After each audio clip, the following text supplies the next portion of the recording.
Welcome back. और आज मैं आ चुका हूँ फिर से शिनचैन की कुछ हॉरर एपिसोड्स में रिएक्ट करने। पर उससे पहले एक बैड न्यूज है कि मेरा कैमरा खराब हो गया है। Like and subscribe equals to camera will work. Okay guys, video शुरू करने से पहले एज यूजुअल क्रेडिट देना जरूरी है। Toon double duo. अगर आपको और हॉरर एपिसोड्स देखने हैं शिनचैन के तो इनके चैनल पर आ जाओ। तो गाइस, इस हॉरर एपिसोड का नाम है हॉरर ब्रिज।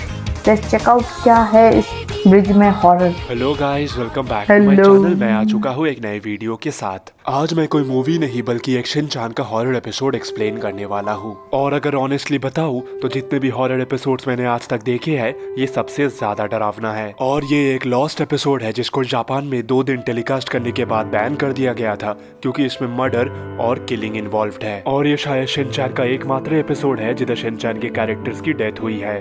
तो अब बिना टाइम वेस्ट करते हुए वीडियो को स्टार्ट करते हैं। एपिसोड के स्टार्टिंग में हमें आई-चैन दिखाई जाती है जो कि अपने बॉडीगार्ड के साथ शिनचैन को कैसे प्यार में लाए उस बारे में डिस्कस कर रही होती है।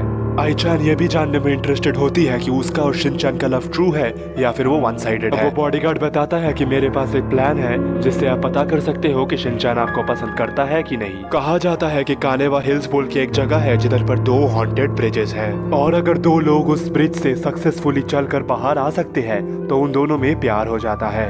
ये सब सुनकर तो आई-चैन की खुशी का ठिकाना ही नहीं रहता। मगर तभी वो बॉडीगार्ड वार्न करता है कि अगर आप सक्सेसफुली उस ब्रिज से बाहर नहीं आ पाते तो आपकी डेथ हो सकती है। कैमरा एंगल चेंज होता है एंड हम देखते हैं कि बॉडीगार्ड कासुकाबे डिफेंस ग्रुप को झूठ बोलकर कानेवा हिल के पास लेकर आया है। सब कोई काफी डरे हुए रहते हैं सिवाय शिनचैन। सीन शिफ्ट होता है एंड वो सब फर्स्ट ब्रिज के पीछे खड़े रहते हैं और वो ब्रिज काफी टूटा फूटा दिख रहा होता है। शुरुआत में तो सब कुछ सही रहता है और वो आराम से ब्रिज को क्रॉस करने लगते हैं मगर तभी अचानक से उधर काफी ज्यादा फॉग होने लगता है। तभी हम देखते हैं कि कजामा जिस ब्रिज के पोर्शन से चल रहा होता है वो टूट गिरता है जिस कारण से कजामा मिस्ट में डिसअपियर हो जाता है। ये सब देख के नैनी मसाओ और बो बहुत ज्यादा परेशान हो जाते हैं और वो जल्दी जल्दी दौड़कर ब्रिज को क्रॉस करने लगते हैं। बदकिस्मती से इस बार वो ब्रिज बहुत ज्यादा हिलने लगता है और अपना बैलेंस खोने के कारण नैनी का पैर फिसल जाता है और वो भी मिस्ट में डिसअपियर हो जाती है।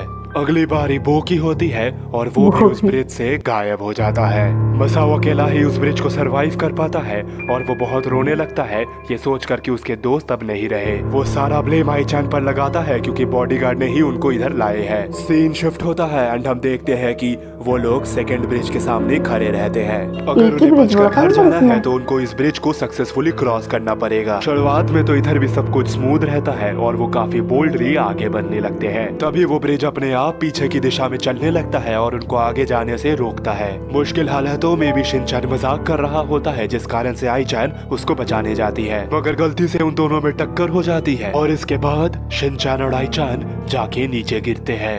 मसाओ भागा भागा पैनिक करके उस ब्रिज को कुछ करके क्रॉस कर ही लेता है और फिर वो हेल्प के लिए चिल्लाने लगता है अपने दोस्तों को बचाने के लिए मगर उसे क्या पता उसके दोस्त और रहे नहीं। और यहीं पर ये हॉरर एपिसोड एंड हो जाता है। ओके गाइस, मैं जो दूसरे एपिसोड में एपिसोड देखने और इस एपिसोड का नाम है horror ice cream. Let's check out what is horror in the ice cream. Hello guys, welcome back to my channel. मैं आ चुका हूँ एक नए वीडियो के साथ। आप सबको पता ही होगा बच्चों को आइसक्रीम खाना कितना ज्यादा पसंद है। मेरे को भी बहुत पसंद है, चॉकलेट एंड मैंगो। खरीदने जा रहा था तब उन्होंने मुझे एक कहानी सुनाई थी। वो कहानी थी उस आइसक्रीम की जिससे आपका लक या तो बहुत अच्छा हो जाता है या फिर बहुत खराब हो जाता है। और शिनचैन का एक दिल दहला देने वाला हॉरर एपिसोड इसी चीज के ऊपर बेस्ड है। तो चलिए बिना टाइम वेस्ट करते हुए वीडियो को स्टार्ट करते हैं। एपिसोड के स्टार्टिंग में शिनचैन अपने दोस्तों के साथ बैठकर बातें कर रहा होता है मगर तभी कजामा बोलने लगता है कि क्या तुम लोगों को उस आइसक्रीम के बारे में पता है जिसको खाकर तुम्हारा लक एकदम से चमक जाता है। सबको ये सुनकर बहुत ज्यादा एक्साइटेड हो जाते हैं एंड कहते हैं हमको भी इसके बारे में पता है। और इसी के साथ वो इस सपने में खो जाते हैं कि वो उनको भी वो आइसक्रीम मिल गया है एंड उनका किस्मत भी चमक गया है। मगर तभी शिनचैन बोलता है मगर तुमको क्या पता है उस आइसक्रीम से तुम्हारा 50% चांस रहता है लकी होने का एंड 50% चांस रहता है अनलकी होने का। कसामा काफी इग्नोरेंट साउंड करके बोलता है आउटकम को हमें बाद में देखना चाहिए, अभी के लिए हमें उसे ट्राई जरूर करना चाहिए। और इसके साथ वो उस आइसक्रीम शॉप को ढूंढने के लिए निकल पड़ते हैं जो कि कासुकाबे के एक आउटस्कर्ट्स में होता है। काफी देर चलने के बाद वो एक गांव में आ जाते हैं एंड उधर पे एक भी इंसान या फिर कोई दुकान नहीं दिख रहा होता। गर्मी के कारण मसाओ का बुरा हाल हो जाता है एंड वो कहता है कि मैं अब और आगे नहीं चल सकता। इसी के साथ बाकी लोग भी हार मान जाते हैं एंड वो लोग कहते हैं कि अब मैं भी बहुत थक गया हूँ, मैं भी आगे नहीं जाना चाहता। मगर कसामा सभी को इनकरेज करता है कहते हुए कि हम इतना दूर अगर आ गए हैं, हमको उस आइसक्रीम शॉप को जरूर ढूंढना चाहिए। 1 घंटे बाद वो लोग दोबारा से उसी जगह पर आ जाते हैं जहाँ से उन लोगों ने शुरुआत करी थी और इनसे उन्हें समझ आ जाता है कि वो खो गए हैं और ऐसा प्रतीत होने लगता है जैसे कोई चीज उन्हें उस आइसक्रीम से पहुंचने से रोक रही है। बिना आइसक्रीम खाए इनको अनलकी हो रहा है क्योंकि ये तो खो ही गए भाई। मगर तभी बो को कुछ ऐसा दिखता है जो देखकर वो बहुत ज्यादा खुश हो जाते हैं क्योंकि बो को वो आइसक्रीम शॉप फाइनली देखिए जाता है। उस आइसक्रीम शॉप के अंदर कोई नहीं रहता बल्कि वहाँ पर एक वेंडिंग मशीन रहता है जहाँ से वो आइसक्रीम को खरीद सकते हैं। मगर तभी कसामा देखता है कि उसके पास बस इतने ही पैसे हैं कि वो सिर्फ एक ही आइसक्रीम खरीद सके और आइसक्रीम को खरीदने के बाद वो अपने आप में स्टोन पेपर सीजर्स का गेम खेलते हैं जिससे वो सिलेक्ट करते हैं कि इस आइसक्रीम को आखिर कौन खाएगा। मसाओ की किस्मत अच्छी होती है बोल के उसको वो आइसक्रीम खाने का मौका मिलता है। मसाओ बहुत ज्यादा पैनिक रहता है क्योंकि उसको पता रहता है या तो वो लकी होने वाला है या फिर वो अनलकी होने वाला है। उस आइसक्रीम को खाने में मसाओ को वो बहुत ज्यादा स्वादिष्ट लगता है मगर लालच में आकर ये सोचते हुए कि मसाओ अभी लकी बन जाएगा, बाकी सब लोग भी उससे वो छीन कर आइसक्रीम को खाने लगते हैं। मगर उसके बाद उन्हें पता चलता है कि वो अपने घर जाने का रास्ता ही भूल चुके हैं। दोपहर से शाम होने लगती है मगर वो अपना घर का रास्ता नहीं ढूंढ पा रहे होते हैं। वो एकदम ही उम्मीद खो देते हैं एंड उनको पता चल जाता है कि ये सब उस आइसक्रीम के बैड लक के कारण हो रहा है। मसाओ तभी बहुत जोर जोर से रोने लगता है। तभी उन्हें अपने पीछे एक बड़ा सा डेंजरस शैडो दिखता है और वो शैडो और किसी का नहीं बल्कि हमारे प्रिंसिपल सर का होता है। और उसके बाद वो उन्हें सही सलामत घर लेकर जाते हैं एंड कहते हैं उस विलेज पे दोबारा कभी मत जाना, वो एक कर्स्ड विलेज है इसलिए वहाँ पर कोई नहीं रहता। और इसी के साथ ये मिस्टीरियस हॉरर एपिसोड एंड हो जाती है। ऐसा आइसक्रीम सच्ची में होता है क्या? मतलब बस जस्ट अ क्वेश्चन पर होता है कि नहीं? ऐसा नहीं होता हुआ जिससे खा के अनलकी और लकी मिलता है। पर इस एपिसोड में जो हुआ इसमें साथ अनलकी लकी दोनों हुआ, 50-50 हुआ क्योंकि पहले वो खो गए अनलकी फिर इसको प्रिंसिपल सर मिल गए तो लकी। ओके गाइस, हम आ चुके नेक्स्ट एपिसोड में और इस एपिसोड का नाम है हॉरर हिरोशी ब्रदर। इसमें क्या हॉरर है? इसमें लिखा है हिरोशी का ब्रदर। हिरोशी का ब्रदर भी है? Let's find out. Hello guys, welcome back to my channel. मैं आ चुका हूँ एक नई वीडियो के साथ। आज मैं आपको शिनचैन का कोई स्कैरी या हॉरर एपिसोड नहीं बल्कि एक बहुत ही मिस्टीरियस और इमोशनल एपिसोड को एक्सप्लेन करने वाला हूँ और इस एपिसोड को मुझे खुद भी देखकर काफी ज्यादा मजा आया। तो चलिए बिना टाइम वेस्ट करते हुए इस वीडियो को स्टार्ट करते हैं। मगर उसके पहले अगर आप शिनचैन के फैन हो तो चैनल को जरूर से सब्सक्राइब कर देना। एपिसोड के स्टार्टिंग में हमें नोहारा फैमिली और हिरोशी के डैड को दिखाया जाता है जो कि घास काटने के बारे में बात कर रहे होते हैं। तभी सेवाशी अपने फैमिली के साथ उस तरफ आने लगता है जो कि और कोई नहीं बल्कि हिरोशी का बड़ा भाई है। उसके बेटे का नाम इत्सुकी होता है और वो शिनचैन से बात करने में बिल्कुल भी इंटरेस्ट शो नहीं करता और उसकी बेटी का नाम नाचान होता है जो कि बहुत ही प्यारी और एडोरेबल होती है। इसके बाद नोहारा फैमिली के सारे मेंबर्स घास काटने में बिजी हो जाते हैं। ये शायद पहला एपिसोड है जिसमें हिरोशी के ब्रदर को दिखाया गया, शेवाशी। मैंने तो अभी एक भी एपिसोड जो मैंने देखा उसमें तो एक बार मैंने देखा कि हिरोशी के ब्रदर को दिखाया गया है।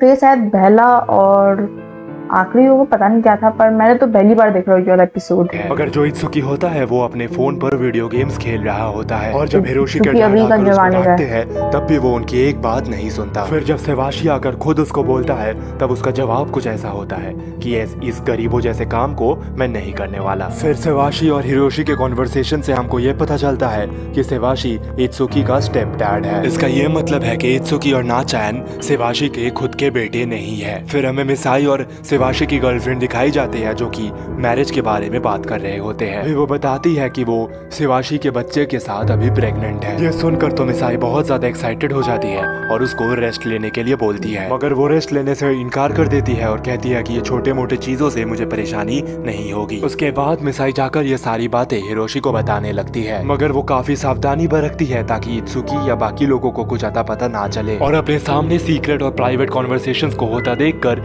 इत्सुकी काफी परेशानी में आ जाता है। उसके बाद सीन शिफ्ट होता है एंड हम देखते हैं कि हिरोशी शिवाशी को बताता है कि उसकी वाइफ को अभी रेस्ट करना चाहिए वरना वो और ज्यादा बीमार पड़ जाएगी। काफी कन्विंस करने के बाद शिवाशी के प्रेजेंट गर्लफ्रेंड को वो रेस्ट करने के लिए राजी करवा ही लेते हैं। मगर जब इत्सुकी पूछता है कि क्या बात है, अब चली क्यों जा रही हो, तब उसकी मम्मी बोलती है कि मुझे कुछ भी नहीं हुआ है। ये सुनकर इत्सुकी काफी परेशानी में आ जाता है क्योंकि उसको ऐसा लगने लगता है कि उसकी मम्मी को स्टोमक कैंसर है। और इन्हीं सारी बातों को ओवरथिंक कर इत्सुकी बहुत जोर जोर से रोने लगता है। कैमरा एंगल चेंज होता है एंड हम देखते हैं कि हिरोशी और शिवाशी इस बारे में बात कर रहे होते हैं कि बच्चों को ये प्रेगनेंसी के न्यूज देना क्यों ठीक नहीं है। गलती से इत्सुकी उन सारी कॉन्वर्सेशन को ओवरहियर कर लेता है और उसको पता चल जाता है कि उसकी मम्मी प्रेग्नेंट है और उसका रिएक्शन तो देखने लायक होता है। वो बिट्रेयल को फील करके उधर से तेजी से भागकर चले जाता है। फाइनली नोहारा फैमिली का घास काटने का काम खत्म हो जाता है, मगर दिक्कत तो ये होती है कि सारे बच्चे उधर प्रेजेंट होते हैं सिवाय इत्सुकी के। और इसी के साथ वो सारे मिलकर इत्सुकी को ढूंढने लगते हैं। वो पहले जंगलों में देखते हैं, उसके बाद लेक के आसपास, मगर इत्सुकी का तो कोई नामो निशान ही नहीं मिल रहा होता।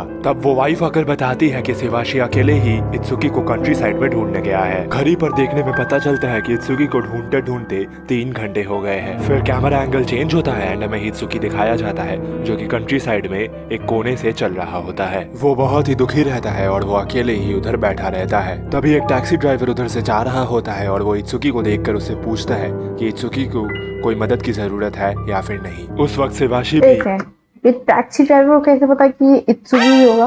इत्सुकी को ढूंढकर उसका नाम पुकार रहा हो। खुशकिस्मती से शिवाशी का भी एनकाउंटर उसी टैक्सी ड्राइवर से हो जाता है जो कि उसे इत्सुकी का पता बता देता है। इत्सुकी शिवाशी को देखकर काफी डिसअपॉइंटेड फील करता है। फिर वो इत्सुकी को बोलने लगता है कि मैं समझता हूँ तुम किस फेज से गुजर रहे हो। मैं तुम्हारा स्टेप डैड हूँ और तुम्हें मुझे अपने फैमिली का पार्ट समझने में थोड़ा टाइम तो जरूर लगेगा। इसके जवाब में इत्सुकी बोलता है कि मुझे आप कुछ खास नापसंद नहीं हो, मगर फिर वो कहता है कि इसका ये भी मतलब नहीं है कि मुझे आप बहुत ज्यादा पसंद हो। और तभी हम देखते हैं कि इत्सुकी बिल्कुल ही डर जाता है और अपने सामने की चीज को देखकर रुक जाता है। उसके सामने और कुछ नहीं बल्कि एक वाइल्ड बोर रहता है, मगर इत्सुकी को बचाने के लिए शिवाशी अपनी पूरी जान लगाकर उस वाइल्ड बोर से लड़ता है। और ये सब देखकर इत्सुकी बहुत ज्यादा इम्प्रेस हो जाता है। शिवाशी उससे कहता है कि मैं अपनी फैमिली को बचाने के लिए किसी भी चीज को दाव में लगाने के लिए तैयार हूँ। ये सब सुनकर तो इत्सुकी की आंखें ही भर आती है। फिर वो कहता है कि आप इतने भी बुरे नहीं हो जितना मैं सोचता था। अगले सीन पर सब कोई घर आ जाते हैं और शिवाशी बताता है कि उसके पैसे खत्म हो गए थे, इसलिए वो इत्सुकी को लेकर चल के आया है। फिर इत्सुकी अपनी मदर को कॉन्ग्रेचुलेशंस बोलता है प्रेग्नेंट होने के लिए और वो बहुत ही एक्साइटेड फील करता है। और इसी हैप्पी एंडिंग के साथ ये एपिसोड एंड हो जाता है। मेरे को ऐसा लगा कि ये एपिसोड मैंने कहीं तो देखा है, पता नहीं कहाँ देखा है, पर मैंने देखा है, मेरे को ऐसा लगा कि जब वो क्या वाइल्ड जो भी था, पिग क्या जो भी बोलेंगे, पिग भी जो भी था, जब उसे लड़ रहा था तब मेरे को थोड़ा सा लगा कि मैंने ये कहीं तो देखा है, ये वाला एपिसोड या क्लिप देखा होगा, पर कहीं तो देखा है। ओके, तो इस नेक्स्ट एपिसोड का नाम है हॉरर आई-चैन। अब आई-चैन जो पहले एपिसोड में शिनचैन के पीछे पड़ी हुई थी, अब वो ही खुद हॉरर बन चुकी है। Let's see. Hello guys, welcome back to my channel. मैं आ चुका हूँ एक नई वीडियो के साथ। बहुत पहले आपने एक हॉरर एपिसोड देखा होगा जहाँ पर हमें फेक कजामा का इंट्रोडक्शन मिला था, और आज इस एपिसोड में हमें फेक आई-चैन के बारे में पता चलने वाला है। तो चलिए बिना टाइम वेस्ट करते हुए इस वीडियो को स्टार्ट करते हैं। एपिसोड के स्टार्टिंग में हम देखते हैं कि शिनचैन अपना लेटने वाला गेम खेल रहा होता है और तभी आई-चैन अपने कार से निकल के स्कूल की तरफ बढ़ रही होती है, मगर बहुत ही अजीब तरीके से आई-चैन के सामने जो भी बच्चा आता है आई-चैन उसे बुरी तरह इग्नोर कर देती है। फिर हम देखते हैं कि एक लैपटॉप के जरिए सब कुछ दिखाई पड़ रहा होता है जो आई-चैन को दिख रहा होता है। असलियत सामने आती है और पता चलता है कि वो आई-चैन एक फेक आई-चैन है और रियल आई-चैन अभी कार में बैठकर लैपटॉप के जरिए सब कुछ मॉनिटर कर रही है। उसके फेस पर एक बहुत ही वियर्ड एंड कनिंग स्माइल रहता है। फिर हम देखते हैं कि जो फेक आई-चैन होती है वो मजाक के साथ काफी रूडली पेश आती है, मगर शिनचैन को देखकर उसका दिल पिघल जाता है एंड उसका हार्ट बीट तेज हो जाता है। और किसी चीज के लिए इमोशन फील करना किसी रोबोट का काम नहीं होता है, जिस कारण से आई-चैन में मैल फंक्शन आने लगता है। दूसरी तरफ रियल आई-चान को ये बिल्कुल भी नहीं पसंद आता कि फेक आई-चान शिनचान को पसंद कर रही है, इसलिए वो गुस्से में उसकी तरफ निकल पड़ती है क्योंकि वो नहीं चाहती उसके अलावा कोई शिनचान को पसंद करे। फिर वो दोनों आई-चान एक दूसरे के सामने आ जाते हैं, जो देखकर सब कोई बहुत कंफ्यूज हो जाते हैं क्योंकि उन्हें पता नहीं चलता कि इनमें से रियल वाला कौन है। जब वो रियल आई-चान फेक आई-चान को बोलती है कि तुम शिनचान से दूर रहो, तब वो फेक आई-चान बोलती है कि मैं ही रियल हूँ, और इसके साथ वो अपनी आंखों से बहुत ही खतरनाक लेजर बीम से अटैक कर देती है। अगले ही पल फेक आई-चान और रियल आई-चान एक दूसरे के साथ फाइटिंग करने लगते हैं और कंटिन्यूअस लेजर बीम अटैक्स के बाद भी सारे अटैक्स मिस हो जाते हैं। वो लेजर बीम अटैक्स इतने पावरफुल होते हैं कि जब वो किसी ग्लव को हिट करता है, वो ग्लव सीधा जाके छत पे जा गिरता है। तभी वहाँ पर बॉडीगार्ड दौड़े दौड़े आता है दोनों की मदद करने, मगर बॉडीगार्ड तो इस बात से ही कंफ्यूज हो जाता है कि रियल आई-चान आखिर है कौन। मगर तभी बॉडीगार्ड को याद आता है कि फेक आई-चान के गले के पीछे एक बटन है, उसको प्रेस करने से ही वो बंद हो जाएगा, मगर वो गलती से रियल आई-चान को पकड़ बैठता है।